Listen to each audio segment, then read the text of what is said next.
looks like we've got about 64 people in the room. We'll, I think, go ahead and get started just to be respectful of everyone's time and because I have a lot of great stories to tell you. Welcome everybody. I'm sure we'll have more people filtering in. My name is Pam Schwartz. I'm the Chief Curator of the Orange County Regional History Center in downtown Orlando. I've been with the museum for about 5 years. I'm very excited for this program today called Finding Your Roots, Central Floridians Revealed. So it's sort of a spin-off here, and I'm actually going to introduce somebody who's going to tell you more about that. So Dr. Phil Hoffman is the Executive Director of WUCF, and he's also a board member of the Historic Society of Central Florida, which is part of the museum's governing body. So we're very excited to have him, and he's going to tell you a little bit more. Thank you, Pam. It's great to be here. I appreciate the time. I love the Lunch and Learn series. I was telling Pam earlier, the thing I miss most is not being able to be down there in person on Fridays. So I'm very excited to be with you here virtually during this time. WUCF, of course, is Central Florida's PBS station, and we are Central Florida's storyteller. And one of those programs that we air that tells great stories is Finding Your Roots with Dr. Henry Louis Gates Jr. Now, you know, it's one of our most popular series. People love this show. I love this show.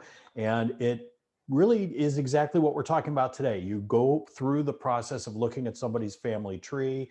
You go around the globe. You reveal long buried secrets in the family tree.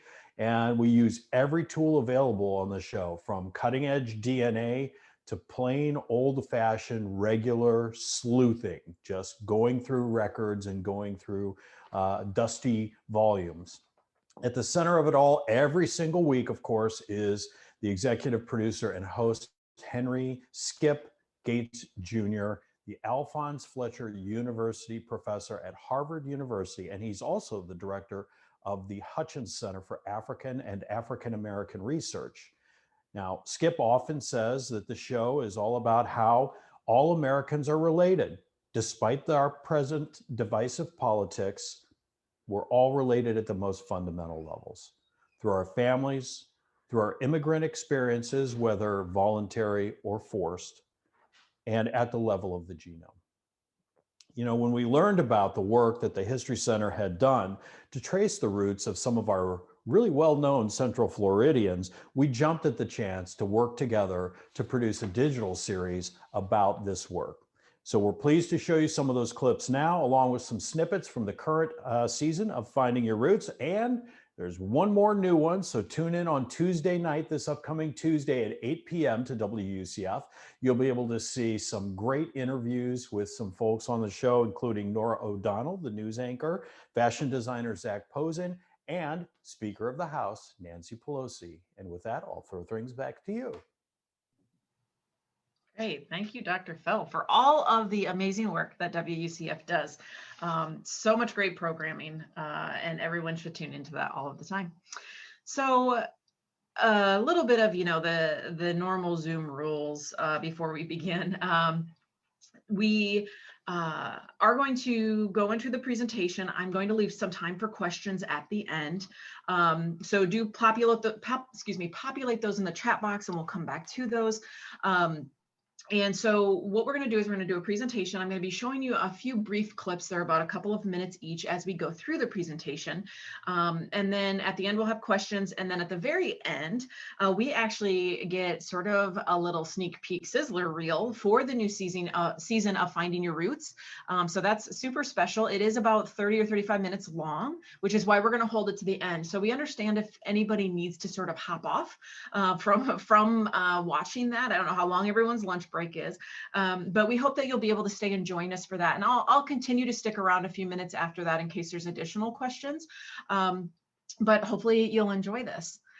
So we have had the honor of working with WUCF. A few years ago, we had an exhibition called Genome. And for that exhibition, we thought, you know, this is kind of a science exhibition. How do we craft it and mold it to be about history and about Central Florida history, because this was a nationally traveling exhibition. And so we had this idea to look at the genome of Central Florida and sort of celebrity or famous Central Floridians, if you will, and what makes them up? Where do they come from? The biggest point of this sort of being that people come here to Central Florida at all different times for all different reasons, and they become really amazing, incredible, productive, contributing members of our community. And that is to go for everyone who lives here. So I'm going to bring up a PowerPoint. Forgive me if it's a little bit laggy at the beginning, because we're just getting it going here. First video might take a second.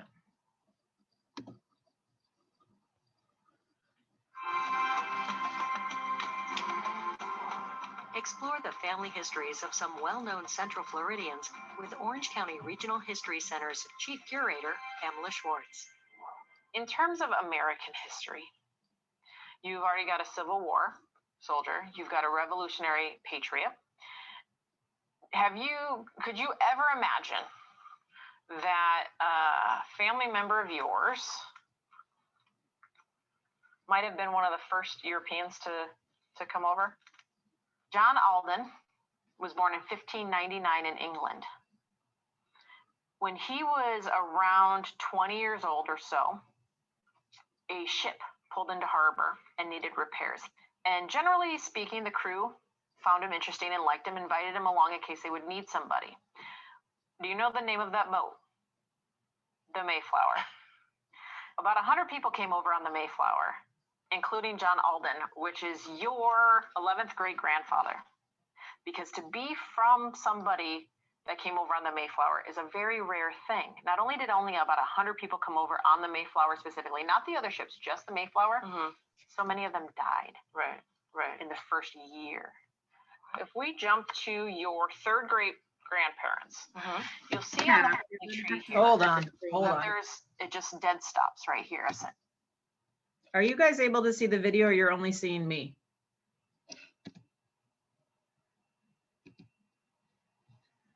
Hold on, everybody.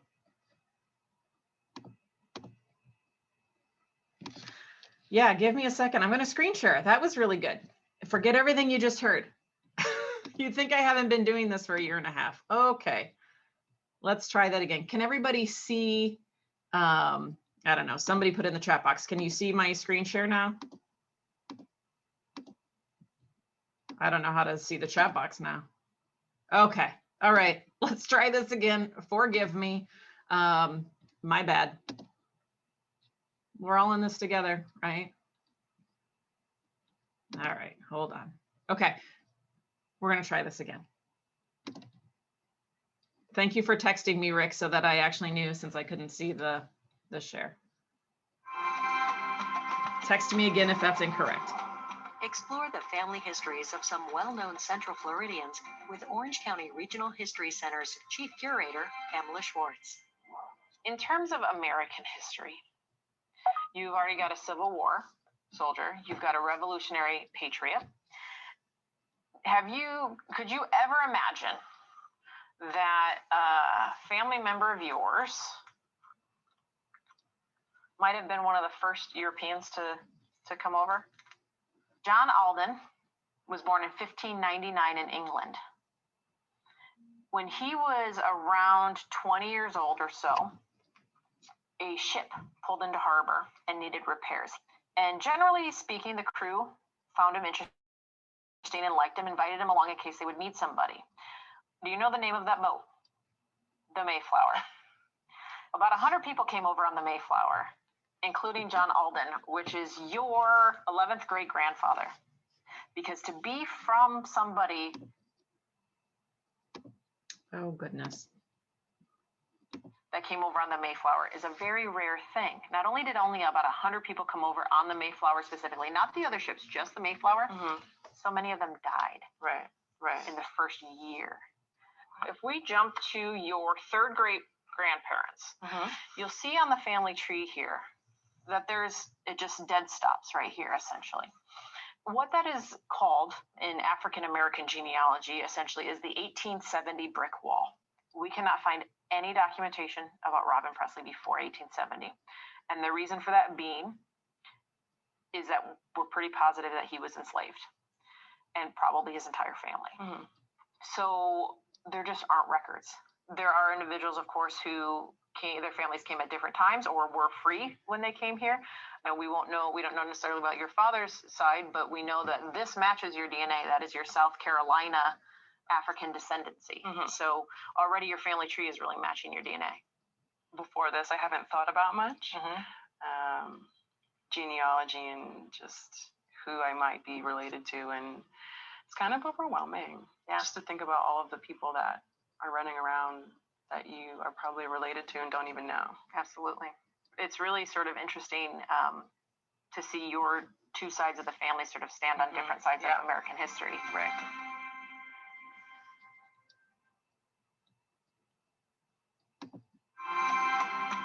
Oh, there we go. All right. So thank you for bearing with me in that rather painful escapade there. So we'll get this figured out. So that is one clip. So WUCF was so kind when they reached out to us and had interest in this project that we had been working on for a couple of years to share this genealogy, that they took all of the footage that we had and hundreds and thousands of resources and made these really great sort of genealogy reveal clips for each person. So that was a sort of a sneak peek at the one for Toni Presley, who is one of our local professional women's league soccer players. But I want to step back just a second before we come back to her and talk a little bit about the background on the project. So one of the things I thought about Finding Your Roots and shows like, other similar genealogy shows was how many celebrities do they go through that don't have anything interesting about their story? Like how many of them is like, oh, that person's boring, we're going to move on. And so when we started this project, I had picked out, we had a huge list of people we were considering, but the goal was we wanted to have a diverse background of individuals that we thought had come from different places, a mix between people and professions, a mix between all sorts of different identifiers, right? And I said, you know what, let's go with 5 individuals, because I'm sure 2 to 3 of them are going to either be brick-walled, are going to be uninteresting, whatever it is. Well, joke was on me to say the very least, because each one of these people was fascinating. I've been doing my personal genealogy, my family's genealogy for 20 some years, and there's not a lot of information about my family.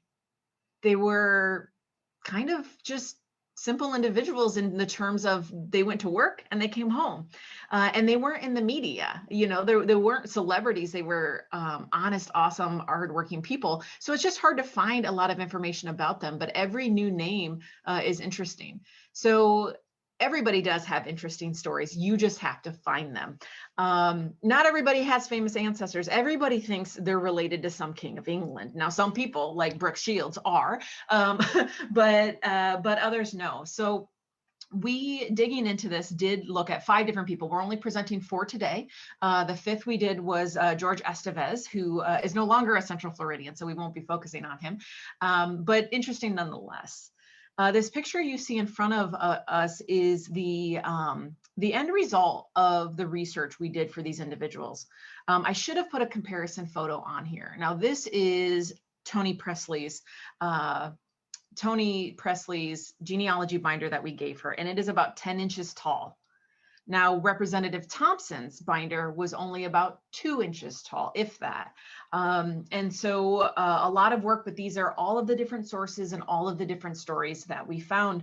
And while not everyone was related to somebody who was famous, they all have very interesting stories. And I'll remind you all, put your questions in the chat box. We're going to come back to them. So how many ancestors do you have?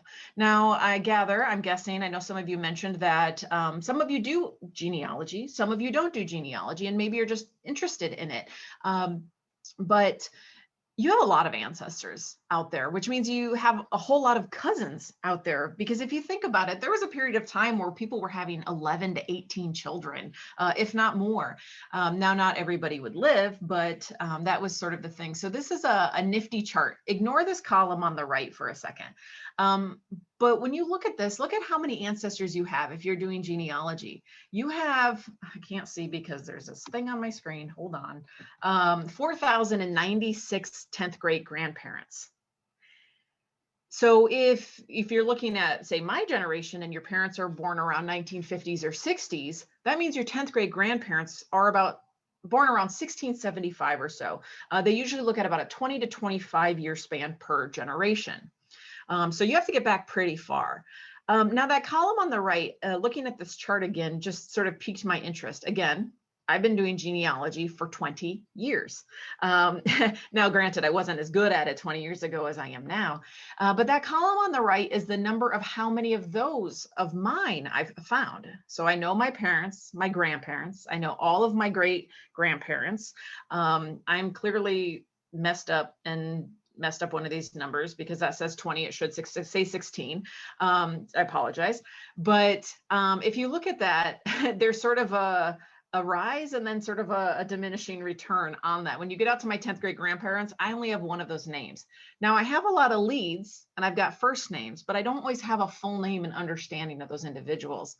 So you can see even after 20 years, I only know 95 of 256 of my 6th grade grandparents. But when you think about it, my name's Pam Schwartz, but I'm not just a Schwartz. I'm a Taplin, a Weimerskirch, a Heyer, a Johnson, a this, a this, a this. We've got some really sweet names in my family history, as most people do. But there's a lot of research to be done. I don't ever want to hear somebody say that I'm done researching my family tree. You might hit brick walls, but that's different. So when it came to our local celebrities, a little bit of background on who we picked and who we followed. So these are 4 of the 5 individuals that we did research on. And this is really similar to how this works for finding your roots. You know, they have different celebrities that they look at, and there's sort of the first step is gathering enough information to get started, right? And to start working into that genealogy. And that's by talking to everyone you know, right? Talk to mom and dad. Look at the documentation that you've already got, you know, in the chest at home or the shoebox. Talk to your grandparents. Ask those questions. And so that's sort of what I started to pick out who we wanted to pick, was just sort of some brief biographical research. Now, Mayor Dyer, you'll all probably recognize. The reason that we picked Mayor Dyer was because I had just long heard that he was this longtime Central Floridian, right? So I said, cool, deep Central Florida roots. What can we do with that? Representative Thompson, I chose because I had heard her say that she was not from Florida until more recently, and that they actually had other Southern roots, and that her family did have roots in enslavement, and so wanted to see what that looked like for somebody living here. Brendan O'Connor might be a familiar face. He works with Bangalore.com. And while Brendan is also a fairly recent transplant here with what he thought were Irish and Canadian origins, has a very interesting background and not what he thought it was going to be. And then Toni Presley, you already saw her video. The reason we picked her, we wanted somebody in sports, but it turns out a lot of the people from our local sports team are not local people. And that's not uncommon. That's just sort of how the sports trade goes. But Toni was from here. And so we specifically, I think we had 2 people on the women's soccer team to pick from who have those Central Florida roots. And so that's sort of where we decided to go. And then, of course, as I mentioned, George Estevez, we won't be featuring today, but we'll go on through.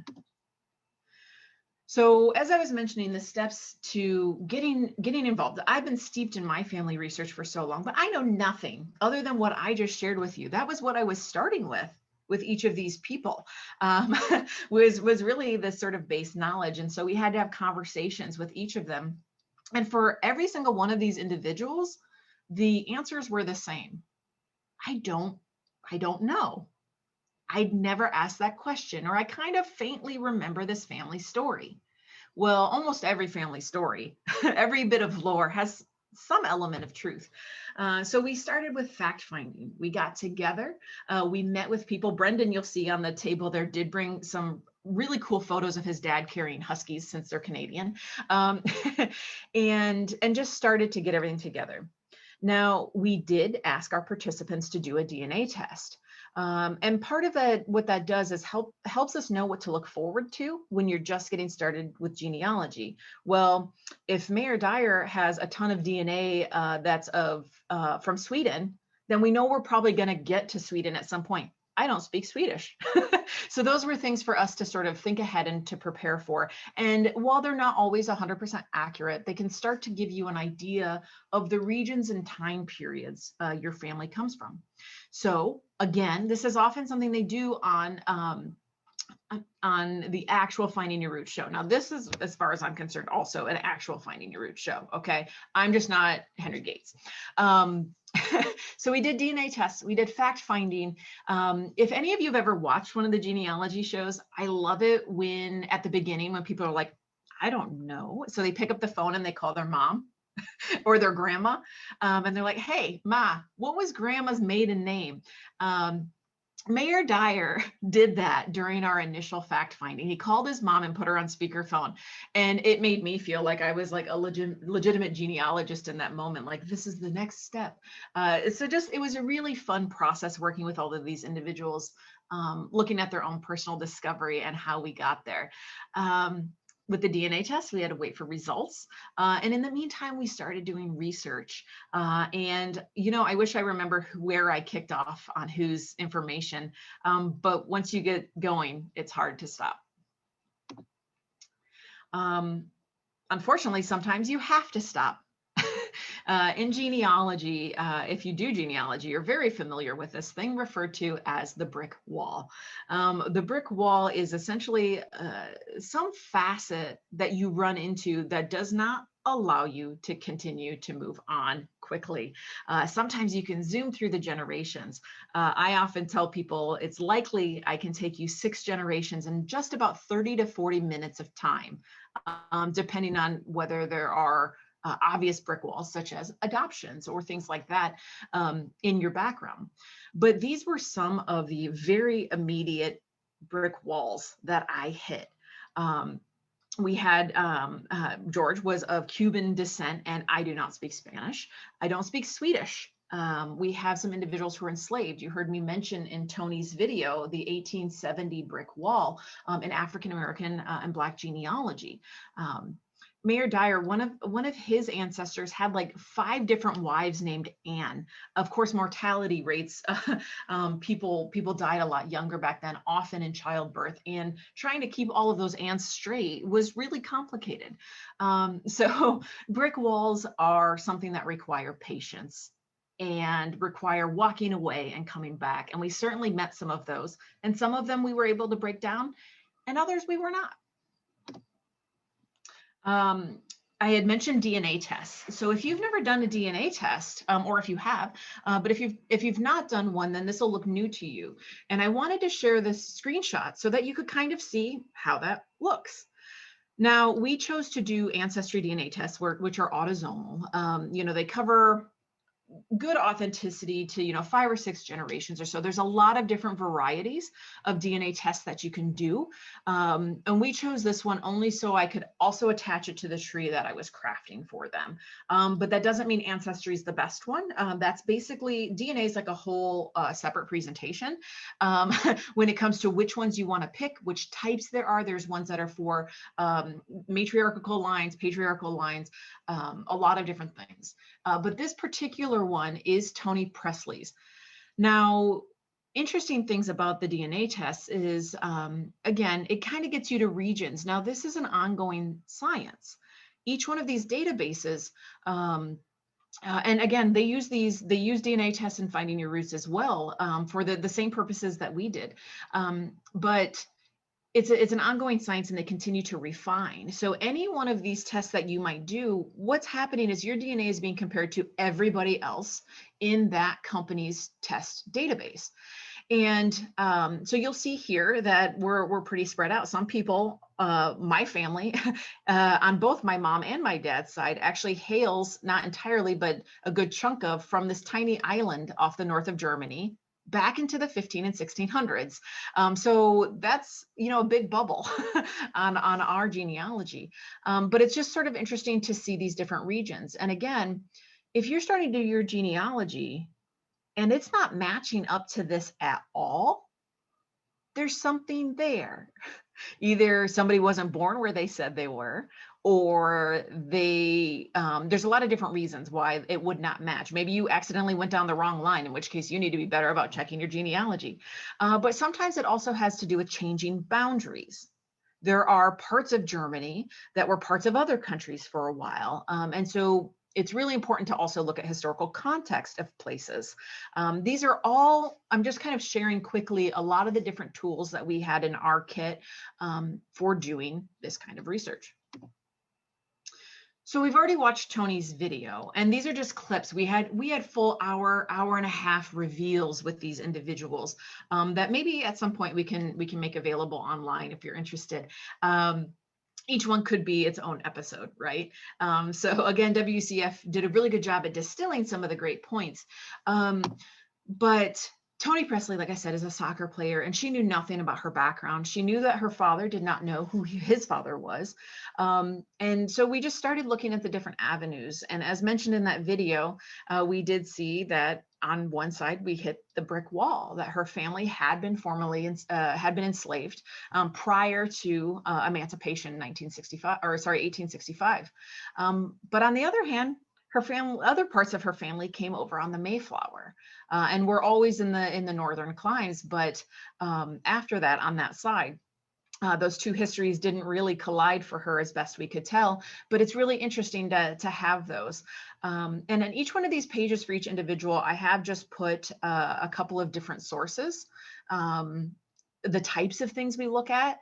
The one is a broadside obituary of her however many times, I think 11 great grandparents. Her 10th great uncle was actually part of the Salem witchcraft trials. But the sculpture you see here is actually John Alden asking Priscilla Mullins for somebody else's hand in marriage. There's a poem about it. You can go read more into it. But you might not think that a sculpture ties into your family history, but there are resources all around us, and they take a lot of different forms. So next we're going to watch another clip. This is Representative Geraldine Thompson. Explore the family histories of some well-known Central Floridians with Orange County Regional History Center's Chief Curator, Pamela Schwartz. We had a brand new hit on your DNA. And as I'm looking at this, sort of racking my brain over your family tree, I get a message from this gentleman. And I called you right away about it. Yes. So I don't know, do you want to share your experience about who that was and what happened? I contacted him, and he said growing up in Perrine, Florida, which is where I grew up, that he was always told by numerous people that his father was Willie Lee Fortenberry. Well, Willie Lee Fortenberry is my brother, was my only sibling. Passed away, but there were just the two of us. When I told him that Willie Lee was my brother, he was just speechless. He said he is 47 years old. He has been trying for many, many years to discover the truth of his heritage. He has a 14-year-old son. Really? 14-year-old son who has had lots of questions about his heritage. My understanding is for the longest time, his mom said this other gentleman was his father, and he actually went to this other gentleman. He went through the trouble of going to him and having him do a DNA test. And when that came back with negative results, he was just sort of lost. He kept searching. Yeah, and so for 47 years, he never really got to know exactly who his father was, and now he does. His wife went on Facebook, and she found my website for the legislative activities, and so they were all just kind of shocked. Right. And I'm told that his son thinks I'm just the coolest aunt that could ever be discovered. Oh, I'm sure that's true. I'm absolutely sure that's true. That's great.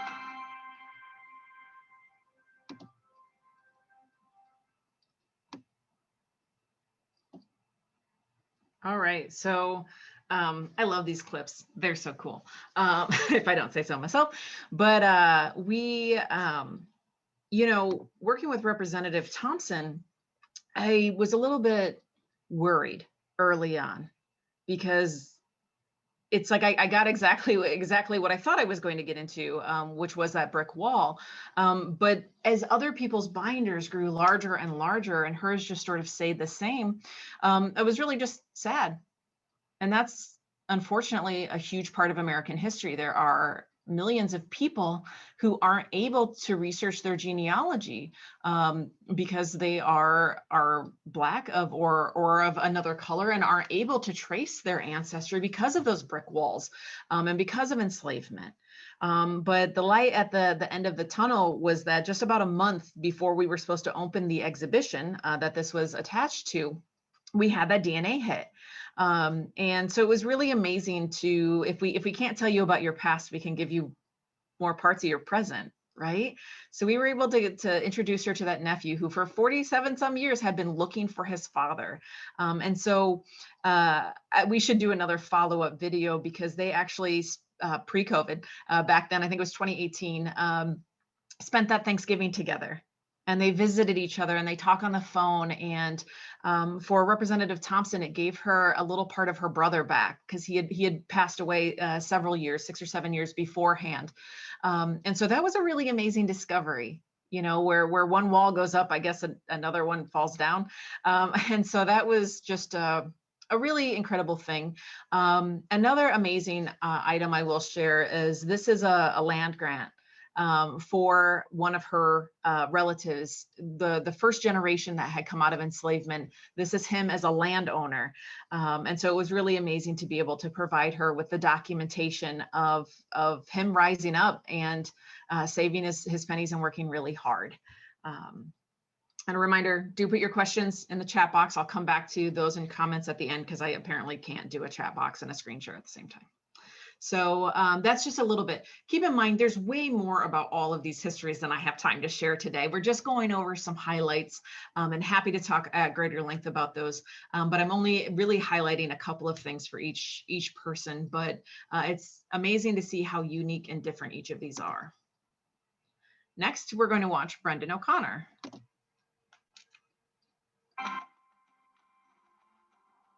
Explore the family histories of some well-known Central Floridians with Orange County Regional History Center's Chief Curator, Pamela Schwartz.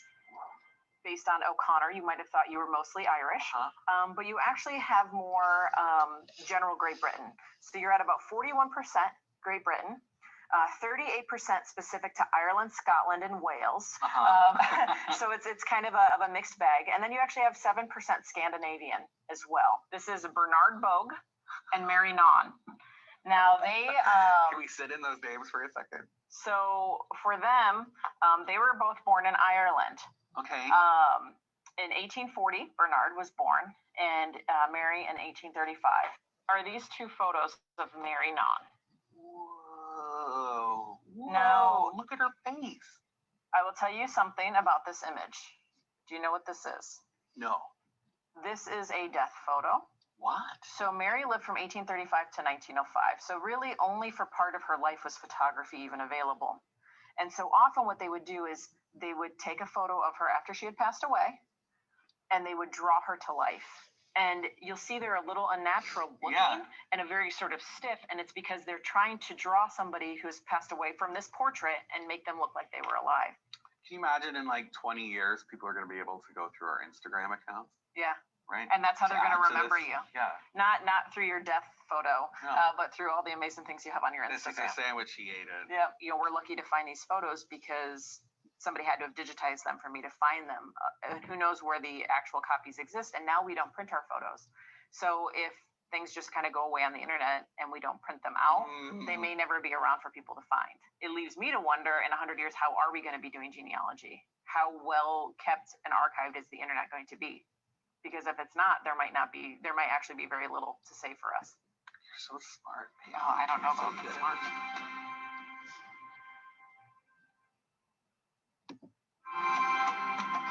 Stop it thing. Okay. So Brendan O'Connor, I kick myself all the time. I should maybe have written scripts for these reveals, but I didn't. And I call it a death photo. They actually call those post-mortem images, of course.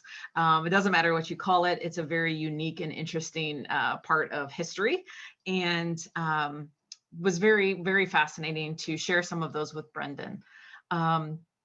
Brendan has a really interesting background. He's not Canadian at all, even though he was born and comes from there. I mean, he's Canadian in that, right? But his family actually moved to Canada from Baltimore, and he has a really deep history there. I forget the generations. When this was all still fresh, I want to say it was like his 5th great grandfather or so, was actually part of the War of 1812. And when Francis Scott Key was writing the lyrics to the Star Spangled Banner out on that ship at harbor, in theory, he was looking at Brendan's ancestor on the shore fighting, which of course is like, it's not like he had binoculars and like, there's Brendan's grandpa. But it's just kind of cool to be part of like such a huge, cool thing, right? He also comes from the Surname Register, and the registers were really important in Baltimore, and that's the 2 documents you see here. Again, keep in mind, you can't just like Google census records, right? There's sources all over in all sorts of ways. The 2 things you see here, one's from newspapers.com. It's the Baltimore Sun from, I don't know, my eyes are bad, 1903. If you look at the back row, the gentleman who is second from the right is Brendan's great-great-great-great-grandpa. A very fancy mustache, but he was really well known. He was on city councils and all sorts of things. The thing on the back to the right there is actually a screenshot of a web page. His ancestors were really well known. They had a bell foundry in Baltimore, and they've actually made some like really important bells throughout the United States, but especially in Baltimore. And so I found this whole website, and you know, strange small world, I actually know a man in a small town in Iowa where I come from who owns a register bell. And so I would have loved to have gotten it shipped here, but it's very large and very heavy. But it's just sort of interesting the way these things connect. And so we were able to show him these bells and different things that his family actually made in their foundry, which burned down and people died. And there's a lot more to that story, which I won't go into, but leave no stone unturned. Next, we are going to, I think this is our last one, look at Mayor Dyer, who after calling his mom, also brought her to the reveal, which I loved every second of. So we're gonna watch this one now. Again, these are very quick overviews. I apologize for that, but there's only so much time.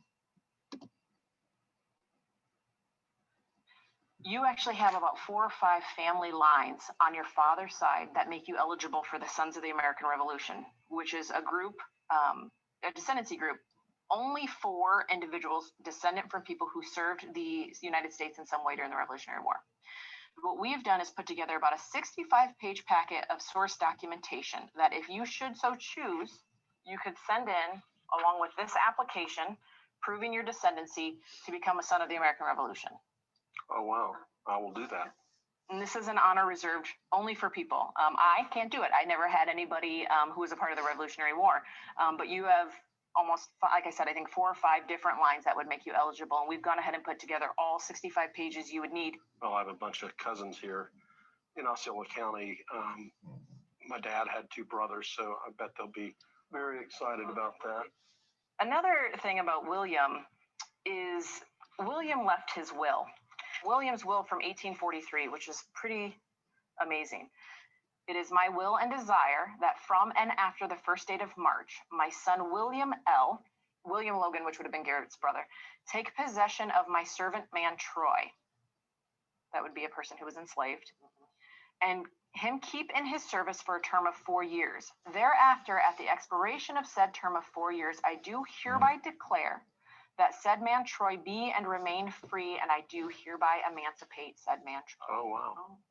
So in 1843, though on one side you have a family member who has kept servants or enslaved persons, he's releasing him 20 years before emancipation was mandatory. And that's pretty amazing.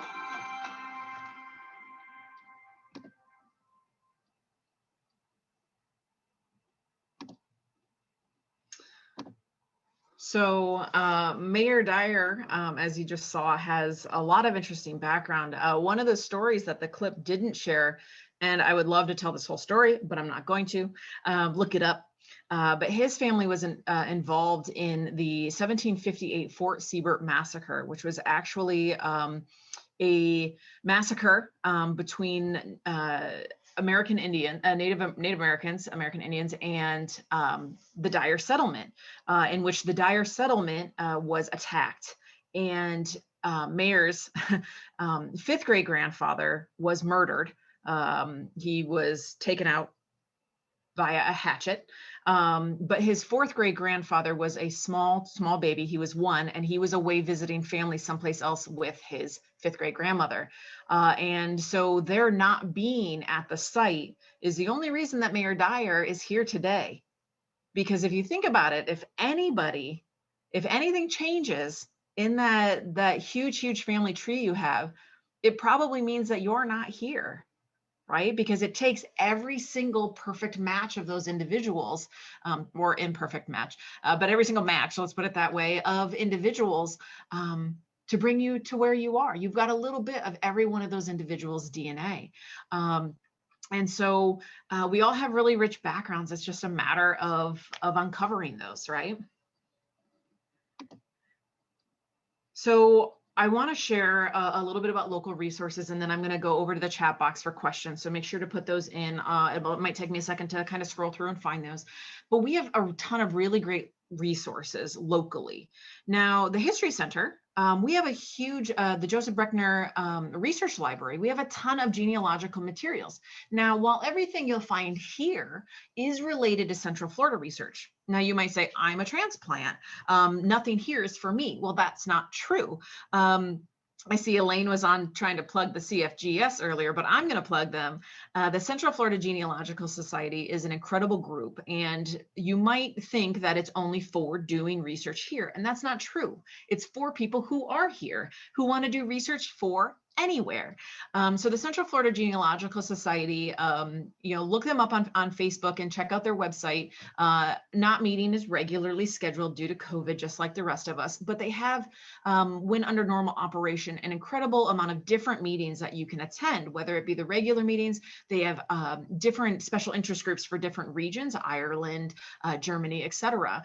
And so do look those up, and it's a really great group because everyone is so helpful. I think most real genealogists gets really excited about helping other people with genealogy. It's all this sort of an element of discovery. And it's something that I've worked on trying to get more involved with and want to continue doing outside of work hours, because I have some brick walls that I think some of the much smarter people than me who are part of the Genealogical Society might be able to help me with. And it's just a really great, not only a support group, but an educational tool. And they have access to a ton of resources and webinars and really great things. So get a membership. It's the best thing you'll do in 2021, along with a membership for the History Center and WUCF, the trifecta. The Orange County Public Library System, their West Oaks branch has an entire area dedicated to genealogy, and it's not just local. They have stuff. I actually need to get out there and do some research for a friend who's also on this call, Rick Kilby. They have some books that cover history in the area of Georgia where his family comes from. So they have tons of resources. They also do a lot of really incredible programming and have different tools. Ancestry.com library edition software. So if you don't want to or cannot quite afford an Ancestry or newspapers membership, there are options to you where you can access some of that from those sites as well. And there was a lot of different really cool things that the library was doing in terms of enabling you access from home if you had a library card. I don't know what's current for those sort of deals and offers, but I recommend checking out the Central Florida Genealogical Society Facebook page, because Elaine is always on fire, getting those things out to people. Like, she's like the resource queen. So look at that to see all the different options that are available to you. Leave no stone unturned. Other local libraries and historical societies here.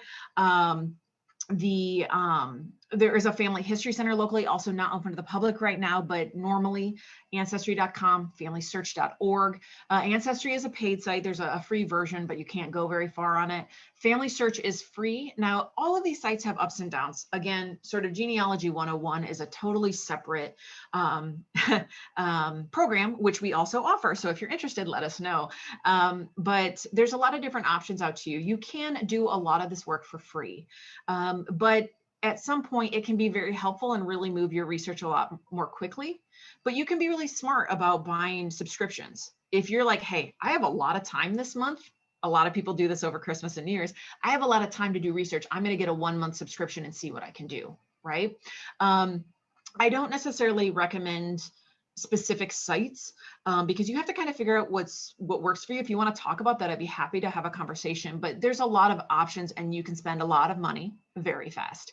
Newspapers.com is excellent. You can find newspapers unless they don't have anything from your region, like me. They don't have any Eastern Iowa newspapers, and so it doesn't do me any good.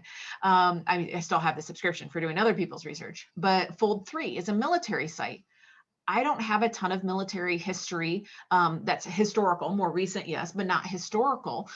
So you really have to sort of gauge the cost and what your time is to actually utilize the site. There's a lot of different things to it. Again, sort of a separate conversation. I'm going to stop screen share for a few hot minutes here. Keep in mind that we will show the 35-minute sort of sizzler reel for the new season of Finding Your Roots, and I'll talk more about that. The new season does start this next Tuesday at 8 p.m., so make sure you tune in, but we'll get to watch that little preview. So bear with me a minute. I'm going to zoom up to the top of the chat box here and see what we have for questions. I see a lot of people sharing like personal stories of luck they've had with DNA or with genealogy. So if you're present, do go through and read some of these comments. Somebody might kind of tip you off to something that'll work for you. Looking for the questions here. So I'll try to get through all of these. If I don't give you a full enough answer, please feel free to follow up with me after the program here. One of the questions is that we're hitting some roadblocks because of a great grandmother who immigrated from Eastern Europe. Documents are in German. I don't read German. Where can I get them translated? I can't give you all the answers to that. There's a few things you can do. You can teach yourself enough of the words for the word birth and baptism and marriage and death to start to be able to pick out names and know whether records apply to you or not. There are some groups, and I'm sorry, I don't have like a full list, but again, you can follow up with me. There are like different Facebook groups of people who do genealogy in these areas or like to help people with translating documents. Sometimes there's costs involved. Sometimes you can have people who want to do it voluntarily.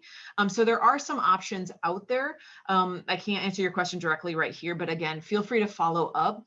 But there are different groups who specialize in these different types of genealogy. So I spent a day at the Family History Center in Salt Lake City years ago, and the person who was with me read all forms, high, low, old, new, German, and was like a gold mine for me to sit with. That was helping me because she was able to take me into records from the 1700s, which I never in a million years would have been able to read on my own.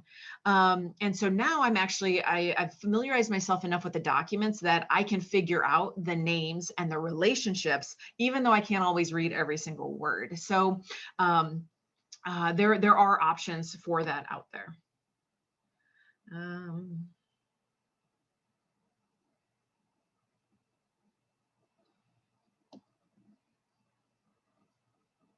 Will the show ever research people who are not in the show business industry? I can't answer that. I'm guessing WUCF can't answer that since that's more on the big level.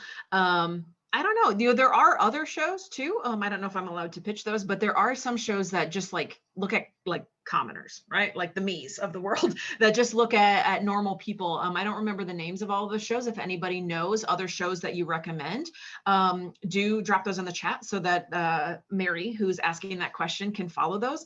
But there are some shows. I don't know about Finding Your Roots exactly though. Somebody said we should look into the ancestry of Jerry and Val Demings. So I just completed 6 hours of oral history with Mayor Demings, and it's fascinating. He has Southern roots and some really interesting, but also some very heartbreaking stories. So definitely put it on the list of things to do. This is where we had the little snafu of me messing up the video. Again, I apologize. You think I'd be an old hat at this. Thank you, everybody, for telling me how terrible I did that. Can't see the clip, can't see the clip. Let me scroll through all that. You guys really told me. Good. Okay, good, good, good. Thank you, thank you. Coming through to questions.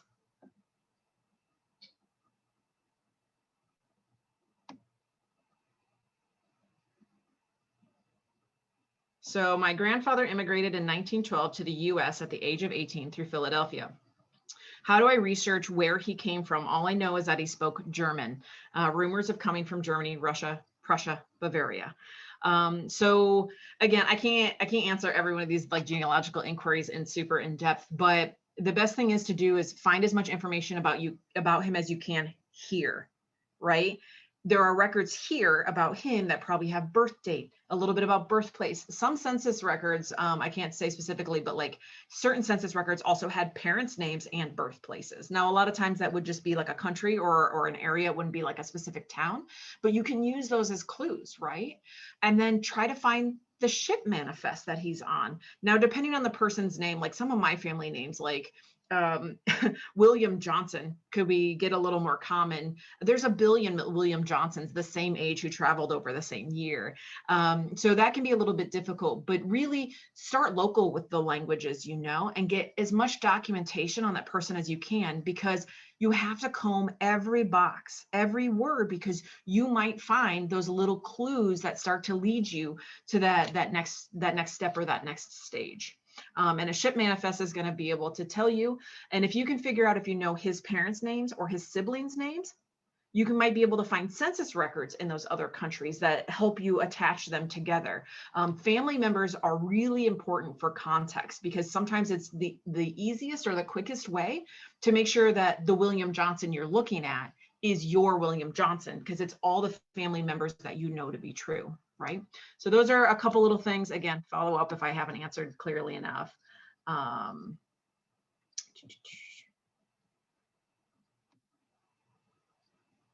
Some of these are long. I'll have to come back to some of these. If I don't get to your question, I apologize. I'll try to come back to them at the very end of the program. Somebody mentioned brick walls of women without last names. Of course, in like historical newspapers and things, it was really common that somebody would be Mrs. William Johnson. And it's like, but what was her name? Well, her name was Sarah. Okay, well, what was her maiden name? It can be so frustrating. Even their obituaries, it's like, it doesn't even mention, it'll mention like the man's, her husband's parents. It's really frustrating. So again, those are things where you just have to keep trying to dig in and look and dig in and look. Sometimes marriage certificates are really helpful for figuring those things out. And sometimes those names are even included on headstones of graves. Let's see here. Some really great stories about people finding their history. Somebody asked, do you find it's easy to get distracted, get lost following the various family lines? Yes. You cannot be a raccoon and do genealogy. Bright, shiny objects, right? BSOs are things where it's just like, ooh, you know, eye on the prize, like, look at this thing. And then, oh my gosh, but then this other thing, and then this other thing. Sometimes you need to say, I'm going to come back to that. There's again, Genealogy 101 is a whole separate sort of thing, but start with generations. Try to find the cream off the top of what you can find for this generation, then the next generation, right? Because then what you're doing is you're exhausting documents. If you find all of your grandparents in the 1940, 1930, and 1920 census records, then you can kind of like forget about those records for a little bit while you move on to other things. When you just start shooting up lines, it's really exciting, but it's really easy to miss some of the fundamental steps and to make sure that you're always properly sourcing your tree. The last thing you want is to be like, I found grandpa and I found grandpa and I found grandpa, and then find out that the first grandpa isn't your grandpa because you just wasted a whole lot of time. So sourcing. And one thing you'll find with some of the online sites like Family Search and Ancestry, you cannot take other people's trees. I mean, you can take them, but you shouldn't. So there are a lot of not good skilled sourced genealogists, people working on family trees on Ancestry. So look at their sources. Don't just take a fact if it's not attached to the source. Go to the original source to get your information. And a lot of those, the different sites have messaging features that you can reach out to that individual. If you're like, hey, they don't have this source, where did you get this? Some people just don't take the time to source something. So if I have a family Bible, I might not take the time to scan and upload it because I know I have it. This research is for me, it's not for you. But if you reach out, they might say, you know what, yeah, I'll send you a picture. Now, some people are super stingy about their genealogy. There are lots of people who don't want to share their stuff with you, but they want to take all your stuff. And that's rude. Don't be that person. It's all about discovery, and never nix how much any other random fifth cousin twice removed might be able to help you. So that's one of my biggest things is don't let yourself get off track on the bright, shiny objects. Try to really work on generations at a time. Let's see here. Do I recommend getting a subscription to newspapers.com? Again, look at what their holdings are. Do they have holdings for the areas your family come from? Otherwise, it's not helpful. And you've just spent a bunch of money, right? And if your people weren't important people, I shouldn't say important, everybody's important. But if your people weren't people in the news because they were either behaving or they just weren't loud, it might not be helpful either. So, I do recommend maybe asking to borrow somebody's subscription for a month while you test it out and see what's there, or only buying a month. Don't buy a 1-year package just because you think that the newspapers are there, because your people might not be the type of people who were in the papers. Mine were not. Let's see here. Continuing to try to how reliable is ancestry.com. I'm going to take just a few more of these and then we'll play the clip and then we'll come back. How reliable is ancestry.com? Like I said, do your own work. You can look at other people's trees. You get hints, but you shouldn't just accept. You need to look at each one of those documents. Those hints are there just to try to help you speed up your research or to help you find things you might not even know to look for. But do not just accept. Do not just go to other people's trees and absorb them, because there's a lot of misinformation out there, as is with all cases across the world and everything that we do. So it's not that Ancestry is not reliable. It's how reliable are you and your sourcing. So do good work and make sure you're checking. Elaine says, well, everybody sees that they've got a CFGS has a DNA special interest group Zoom meeting this Saturday. So if that's a thing you're interested in, get in on that. Some people want more Genealogy 101. We have done those programs a couple times, but we can schedule more for sure. Let's see here. I think we've done some virtual Genealogy 101s. You know what? We have, if you go to the History Center's website and go under Education and go to the History at Home tab, we have done an incredible amount of virtual programming during COVID, right? We've had to be nimble. We've just had to deal with that, just like this program. If you scroll down our list of History at Home, we have recordings of all of our webinars, and I am 99% sure that at the very, very beginning of all of this, a billion years ago, I did a Genealogy 101 just because I thought, people are going to be at home. They need things to do. So I think there's a recording. So go to that History at Home and you can just watch that recording for free. Always feel free to make a donation to the History Center. But we have those up so that people can enjoy them. And then if you still have questions, reach out. And we've talked about, structuring out some other genealogy classes, but keep in mind, I love genealogy. I do a lot of programs, but there's also the Central Florida Genealogical Society, and then also the West Oaks branch of the library that do so many great online and virtual programs through Zoom, otherwise, etc. There is a local African American Genealogical Society as well. Absolutely, thank you. I apologize that I did not mention them. You can go to their site and get special help in that field, right? Because these are individuals who are specialists in doing certain different types of that research. Again, I'll go back through all of these different questions at the end and try to do more comments. I apologize, I can't probably get to them all.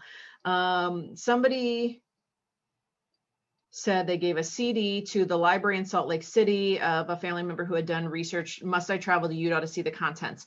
If that is to the Family Search Library, I recommend contacting, or when able, going to the local branch of the History Library. Ours is on Parr Street, and you can talk to them. It's going to be a matter of what format they have it in. Some items can only be seen on site. Some items can be sent here, like microfilm and things can be sent or accessed, maybe not from your home, but from those sites once they open up again. So I would recommend reaching out to the local one up on Parr Street and just seeing what's possible if they have that, what that all looks like. Okay, so probably a lot more questions. While we're watching the clip, I will go through and start typing some answers to people and putting some more in the chat box, okay? So if you have to go, please go ahead and feel free. I will answer some more questions. We hope you enjoyed these little awesome clips that WUCF was so awesome to make for the Central Florida version of this. And we did pick celebrities because we wanted faces people would recognize and that would attract them to come to our exhibit, of course. But everybody has interesting stories, and just reach out for more information. I'm going to play this.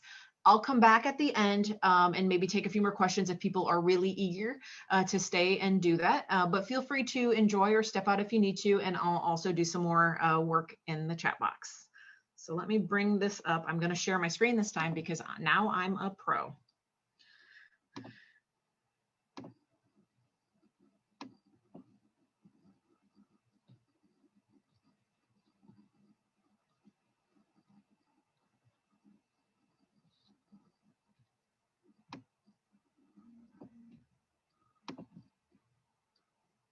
All right.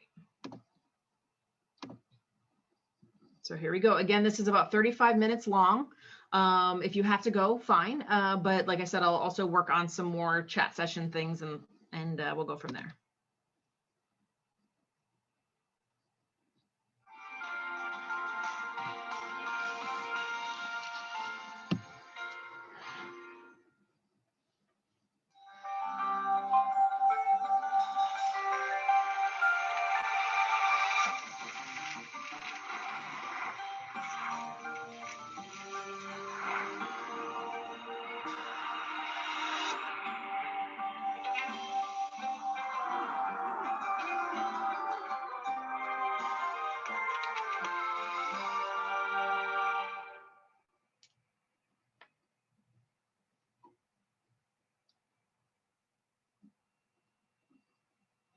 Turning to her father's family tree, we found a very different kind of story to tell.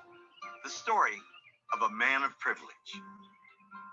It concerns Angelica's fifth great-grandfather, Andrew Smith, who died in Maryland in 1811, leaving behind some surprising instructions regarding his wife Elizabeth and their slaves. My will and desire is that the land and personal property be sold, and the amount thereof to be equally divided amongst my 10 children at her death.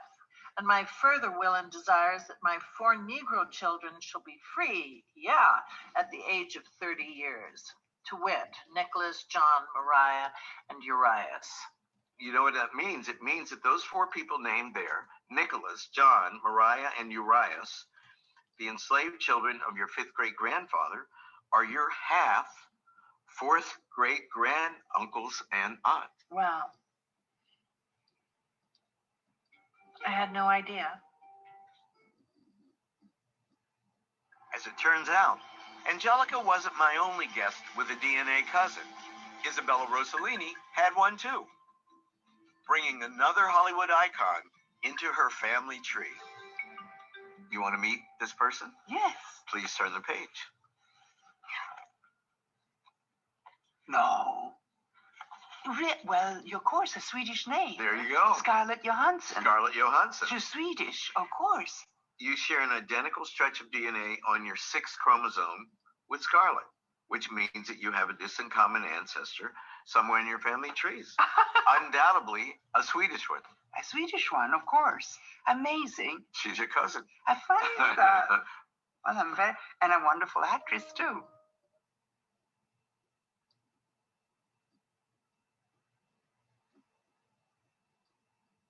This is a newspaper article from Earlville, Illinois. Would you please read the highlighted section? Emma A. Hoffman of Meriden applied for a divorce. Oh, a divorce from William C. Hoffman. They were married in 1881. In 1894, the complainant learned of her husband's infidelity. In the paper? Infidelity, the co-respondent being Mary Widener, her cousin, some years younger than herself. When she made the discovery, there was a scene, and that night Hoffman and the Widener girl left for parts unknown, and have never been seen or heard of since. Holy smoke. Wow. They just put, I mean, this is a full tabloid thing. There was a scene. There was a scene. Left for parts unknown, guys. You don't hear that very often. I mean, wow. According to this article, William had an affair with his wife's younger cousin, and the two ran off together. We scoured the archives to find them, but came up empty. The surname Hoffman is common, making them exceedingly difficult to trace. So we don't know what finally became of William. All we know is that his wife Emma was left to raise their children on her own. So that was my great-grandma Amanda's dad. Look, what a Yeah, jerk. your great-great-grandfather, William. Oh, I just never knew that. I wonder if my mom knows that. And now we know why she listed herself as a widow. Yeah. Because divorce in the 1890s would have carried a huge stigma. I mean, yeah. So she said, his ass is dead. Yes, he's dead to me. Maybe she'd prefer it. I don't blame her. And then all of the details, I mean, this shocked us.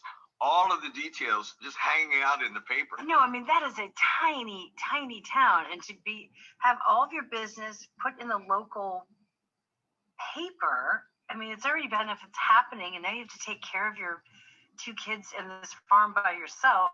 Somebody's got to shine the light on it and rat you out. I mean, good Lord. I've never seen anything like that.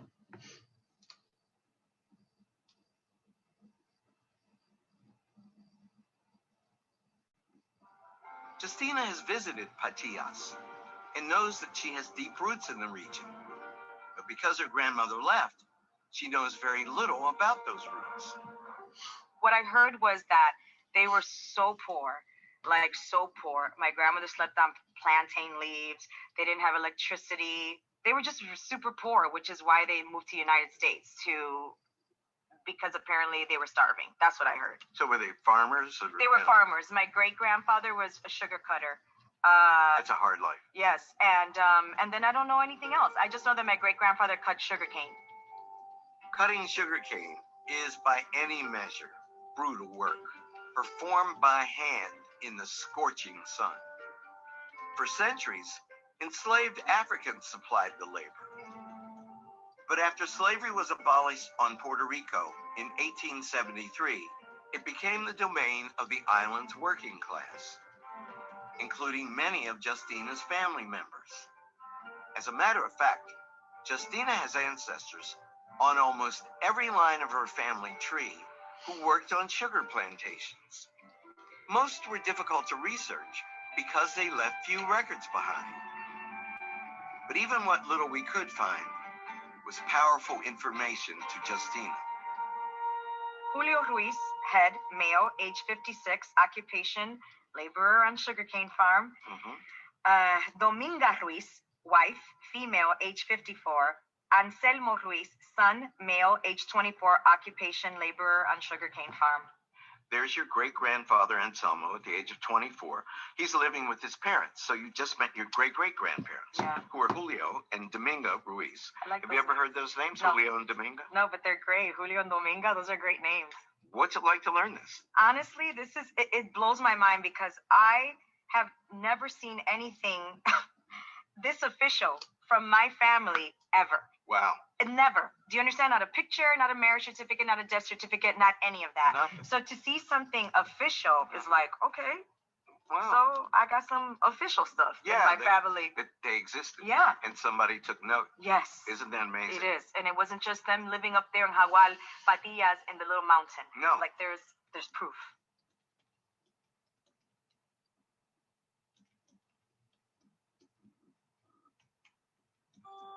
Now we face the question, how was this man, Patrick Hawkins, born over 2 centuries ago, likely in Maryland, possibly related to Epatha? To find out, our genetic genealogist C.C. Moore began searching for a link, combing through DNA databases and comparing those results with records on the paper trail. Through painstaking research, she uncovered a story unlike any we'd ever encountered before. It begins in the archives of Georgetown University, where in 1838, the Jesuit priest who ran the school sold a group of slaves to 2 planters in Louisiana. The documentation of this sale was invaluable because it listed the slaves who were sold by name. And one name stood out immediately. Patrick, a man 35 years of age. Now you remember all your DNA cousins Yes, who descend from Patrick? yes. That's Patrick Hawkins. And that's how they got from Maryland to Louisiana. He was sold by the Jesuit leaders of Georgetown University to Louisiana planters in the year 1838. Wow. Okay. It boggles the mind for Georgetown University. A Jesuit priest. A Jesuit priest selling 272 slaves. Whew. Epatha was still uncertain how Patrick Hawkins was related to her, but that was about to change. Georgetown's archives contained an inventory compiled in preparation for the sale. It lists the slaves that were to be sold according to where they worked, and it identifies their family members. White Marsh Farm, Isaac about 65 years. Patrick, Isaac's second son, 35 years. Letty, his wife. Peter, his son, 5. You know what you're looking at? You're looking at the names of your family. Wow. I'm descendant from these. These are your people. Wow. There's your 3rd great-grandfather, Patrick Hawkins. We know his wife's name, Letty. Letty is your 3rd great-grandmother, Epatha. And their 5-year-old son is your great-great-grandfather, Peter. They have names. That's amazing. Wow. That's amazing. They have names. All told, Epatha descends from at least 9 slaves who were owned by the Jesuits, including no less than 3 generations of her Hawkins family line. For an African-American family, this was an astonishing discovery. The Glaudins were among roughly 20,000 French subjects who fled to Cuba during the Haitian Revolution. But events back in Europe would soon bring an end to their sanctuary. In 1808, Napoleon Bonaparte invaded Spain, installing his brother on the throne. In an act of defiance, the Spanish colonial government in Cuba expelled nearly all of the island's French refugees. So the Glaudins were forced to flee once again, this time to New Orleans, completing a journey that violates Ava's most fundamental ideas about her own roots. I mean, I guess I just assumed there would be slavery in the line in the traditional way that I've come to learn it and know it, which is based here in the States. Right. You know? But they arrived to the States so late in that line, and he wasn't even black. Right. I don't even know.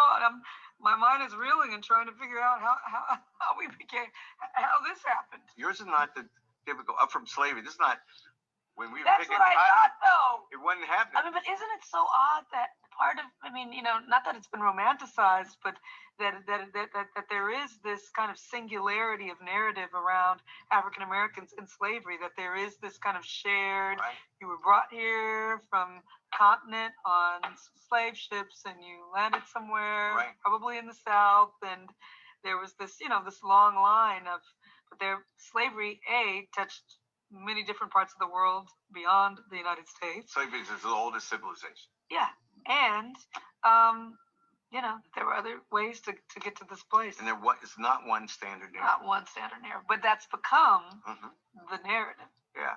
The truth of us is complicated. It's very complicated. All of us. Yeah. This is a page of the 1880 federal census I'm here for Mobile, Alabama. Would you please read the transcribed part of the census? Charles Lewis, age 60. Maggie Lewis, age 50. Joseph Lewis, age 11. Amir, So that's his parents? you just met your third great grandparents. These are your people. This is your blood. In Alabama. Mobile, Alabama. And we're back 200 years. Oh, wow. Would you please turn the page? That's the best book I've ever read in my life, man. Would you please read where your ancestors were born? Oh, my God.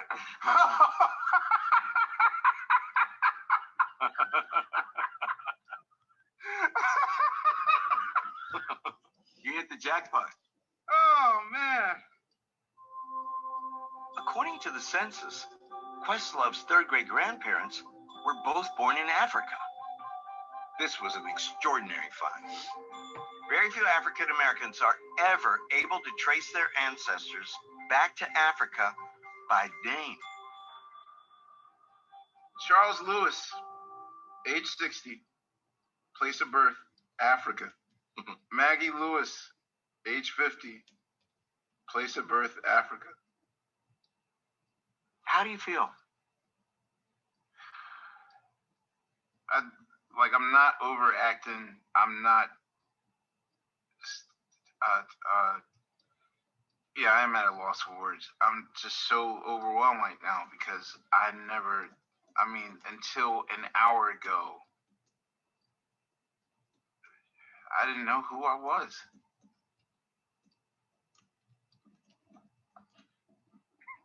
I said I wasn't going to cry, man.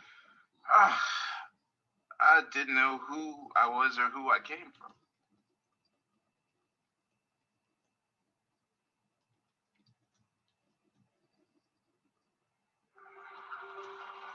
RuPaul wanted to know about his ancestors' lives during slavery. This sent our researchers into the archives of DeSoto Parish, Louisiana, where his great-great-grandparents lived just after the Civil War.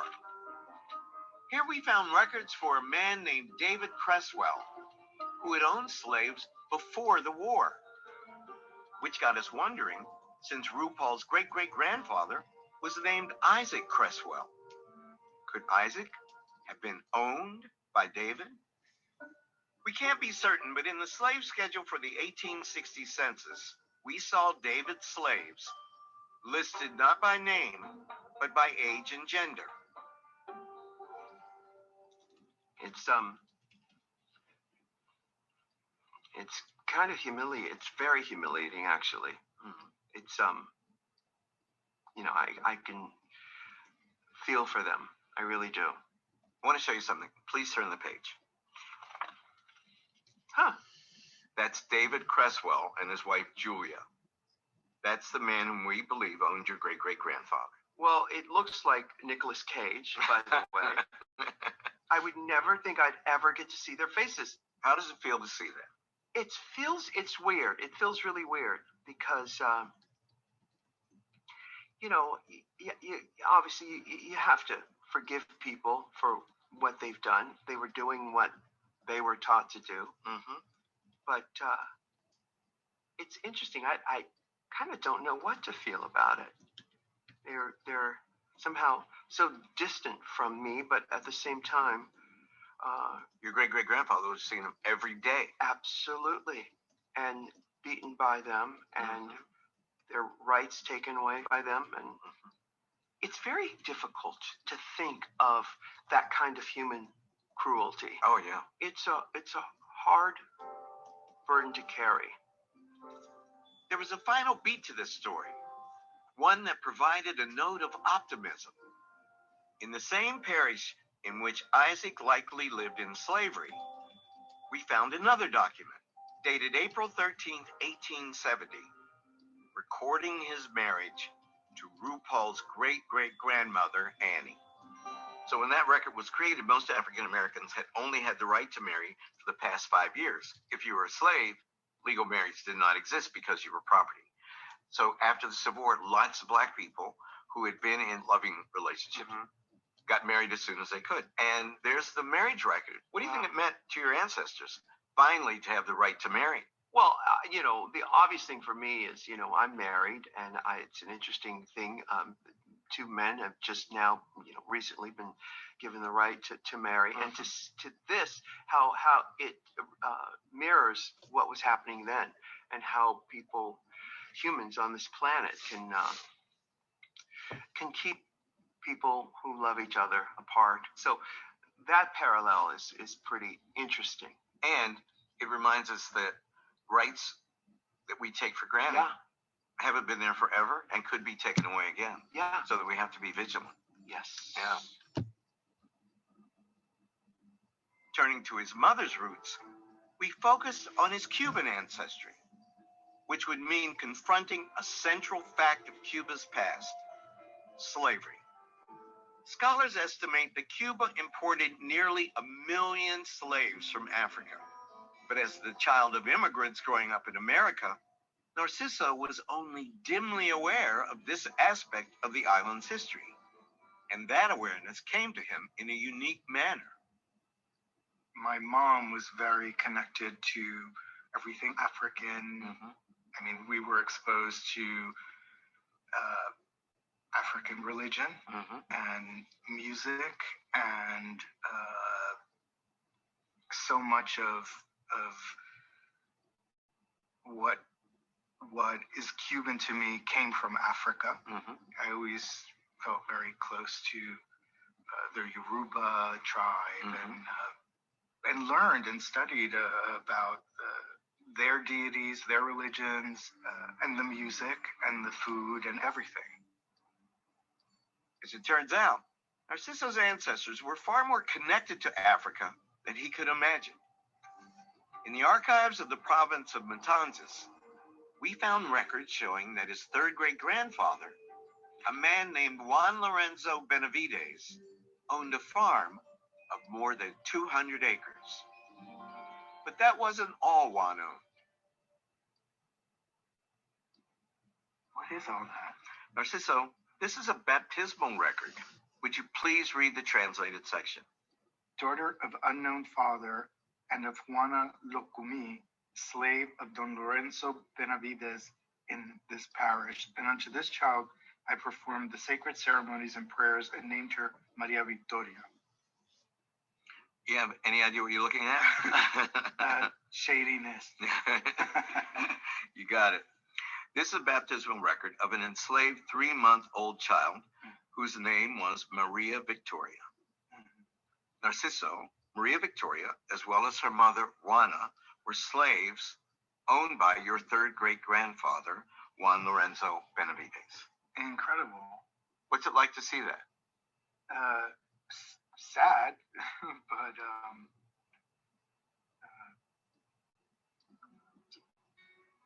a lot to take in.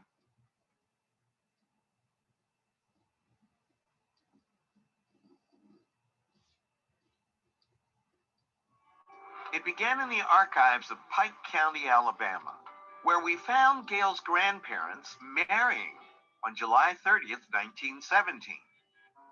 In the depths of the Jim Crow era, a time when African Americans had virtually no civil rights. Wow, colored.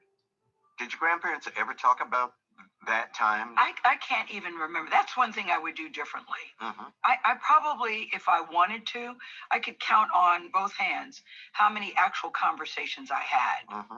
Because I didn't really know them well. You know, they were in Alabama. We would go there for the summers. Mm-hmm. And I remember we had to go to Fat Daddy's church. He was Fat Daddy. But Mm-hmm. we didn't really have a lot of conversation. Mm-hmm. And I just think that's one of the resources that's missing. If you have older people in your family, I think everybody should record them and talk to them. I agree. So to answer your question, I had no conversation about this kind of stuff ever. Gail's grandparents married just months after America entered World War I, an event that inspired intense debate within the Black community.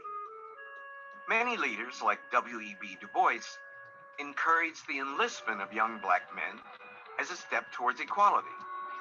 Others argued, however, that African Americans shouldn't serve a segregated nation. We wanted to see what Gail's grandfather, Beauregard, did amidst all this debate. And we got our answer in the National Archives, where we found him registering for the United States Army. Where born, Bullock County, Alabama, race Negro. Mm-hmm. Date of registration, June 5th, 1917. Do you know whether or not your grandfather ever served? I don't. I'm surprised to see any of this, because I only knew him as a pastor, and we would have to go to Fat Daddy's church on Sunday. Well, let's see what he did in the Army. Will you please turn the page? Gail, this is a service record summary for your grandfather. Would you please read what it says? Served overseas from September 4th, 1918. Your grandfather was one of about 200,000 African-American men who crossed the Atlantic and served in Europe. No way. As it turns out, Beauregard didn't just serve. He saw the war up close, which was highly unusual for an African-American. At the time, most Black troops were given menial tasks. But Gail's grandfather was assigned to a medical unit and found himself in one of the largest battles of the entire war, a bloodbath known as the Moose-Our Gun Offensive. Fought in the rain and cold, along a heavily fortified stretch of German trenches, the offensive was ultimately a success, but it claimed more American lives than either Gettysburg or D-Day. So he could have been easily killed. 26,000 Americans were killed. Wow. More than 91,000 Americans were wounded. The deadliest battle in all of American military history. Wow. Can you imagine? No. And then to come back and survive and, you know, from a little girl's point of view, seem very sane. Yes. Seem very loving, very kind, Mm-hmm. A very attentive minister Mm-hmm. with a great sense of humor. Mm-hmm. So to know that he had all of that in his background, I think is very, very interesting to me. Jordan Peele has European ancestry. His mother, who raised him, is white. Nevertheless, Jordan told me that he'd never taken an interest in this part of his heritage. That was about to change. In the archives of Suffolk County, New York, we found his sixth great-grandfather, a man named Benajah Strong. He was born in 1749. When the American Revolution came, Benajah joined the Patriot cause and ended up a guerrilla fighter, serving under a famed spy master named Benjamin Talmadge. Talmadge created a spy ring around New York known as the Culper Spy Ring, and it provided information to General George Washington. And your sixth great-grandfather, Benajah, was working with them. Cool. It's cool, huh? Spies. Yeah, spies. Guerrillas. Heroes of the Revolution. Yes. That's no joke, man. What's it like to see that? It's cool to know that I have, there's a warrior's blood in me, somewhere. Benajah's career as a warrior reached a dramatic peak. In November of 1780, He was part of a small group chosen by Talmadge to raid a British stronghold in southern Long Island. To get there, the men crossed Long Island Sound, then camped overnight in the rain, before setting out on a march that caught the British unprepared. At this moment, the sentinel in advance of the stockade demanded who comes there and fired. Before the smoke from his gun had cleared his vision, my sergeant reached him with his bayonet and prostrated him. Oh, got caught. Yeah, big time. Talmadge ordered his men to leave their muskets unloaded and fight only with bayonets so that gunfire wouldn't ruin the surprise. And it was a complete success. The Patriots destroyed the stores of the fort, they took captives, and then marched back across the island and returned to Connecticut. And your ancestor was part of it. That's very cool. It makes me want to dig in to the story, and I mean the detail really, the detail that it was raining puts me there. And as a director who gets to pretend to be the captain of a small militia, yeah, I feel that connection. After the revolution, Benaja became a prominent citizen of the new nation he'd helped create, living in Islip, Long Island, where he was elected to the office of town supervisor, which raised an interesting question. What does it feel like to know, there's another irony of American history, and particularly of your ancestry, what does it feel like to know that your maternal ancestors had a hand directly in creating a country, a new country, part of which would subsequently oppress ancestors on your paternal side? Well, that's the difficult, really difficult thing to reconcile is, I have the, I'm sure sometimes incorrect presumption that the white side of my family would have all been racist, which of course is not, is a blanket statement and not always true. Right. I mean, your mother wasn't. That's right. That's right. But, it's just very strange how, growing up in this country and feeling that dynamic affects my feeling of connection to the black side of my family, but more than this side of my family. Yeah. But genetically, you're just as connected. Yeah. To both. I always think, would this person have accepted me? Yeah, right. And my presumption is no. Yeah, but you showed him that Oscar, you'd say, well, you're not. He'd go, where you live? You got much money? Whoa, that's my boy. Let's roll. How's my hair?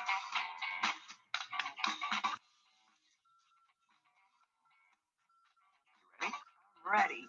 Oh my God, I'm nervous now.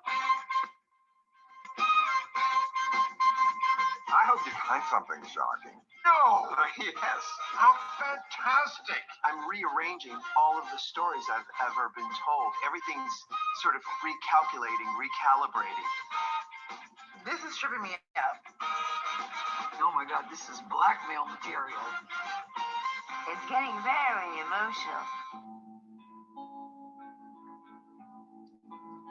You want to find them, and here they are listed as property.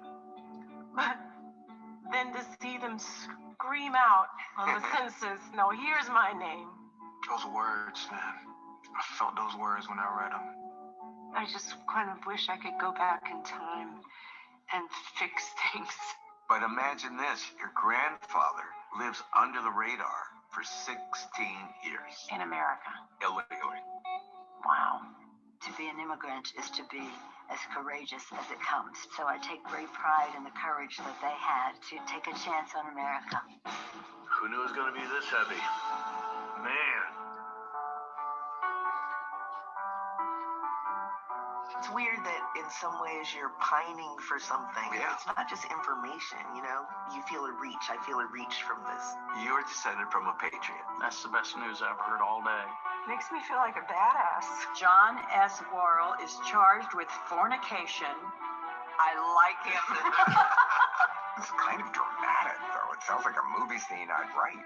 That is some twisted family history. This is the point where you reveal I'm not even human. You're from another planet. European. You are 1/3 white. I am not. You are 1/3 white. Take that back. I know we've been a great big melting pot, and I don't mind being melted. You want to meet your cousin? Please tell me it's Oprah. I will be so excited.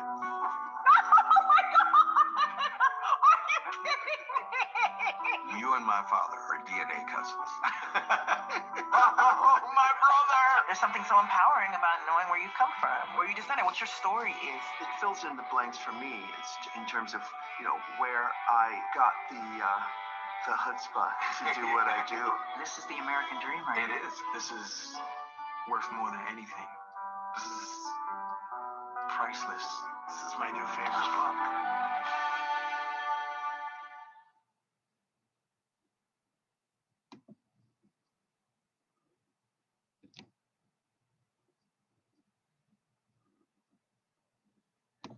All right, everybody. Oh, maybe I'm on there. Okay. I hope everybody enjoyed the presentation. Getting to see the upcoming new season. So Finding Your Roots will be starting next Tuesday at 8 p.m. Tune in. It's awesome. And you got to see a little bit of Central Floridians revealed. Each one of you out there have cool stuff in your story too. So just keep working at it. Even if you hit those break walls, look at some of these other sources, leave no stone unturned. Somebody mentioned Google. Just Google a name and a place. You'll be surprised. Look at the small town historical societies that are located where your family came from. They're a wealth of resources. And sometimes stuff is online and sometimes stuff isn't. But don't let something not being digitized be the reason you don't get your hands on it. You can contact those societies, and sometimes for a small donation, they're willing to look things up and send you copies. And once the world is better again, hopefully, then take a field trip. I want to plan a genealogy field trip all throughout Europe and go to all of those places. One of my family's homes is actually on the site of a museum, which I feel is like kind of cool and full circle, right? Their actual home is part of this living outdoor history museum because it lasted and it was such an incredible structure. So thank you all for coming. If you have any last minute questions, I think I addressed everybody. I've put my email in there a couple of different times. I'll do that one more time, but make sure you check out our History at Home page. Check out the Central Florida Genealogical Society and our local African American Genealogical Society, West Oaks Library. There are a ton of resources here. And if you're not ready and can't get out of the house yet, do what you can do online so that once we can get out again, you've got that out of the road. So if you have questions, feel free to pop them in.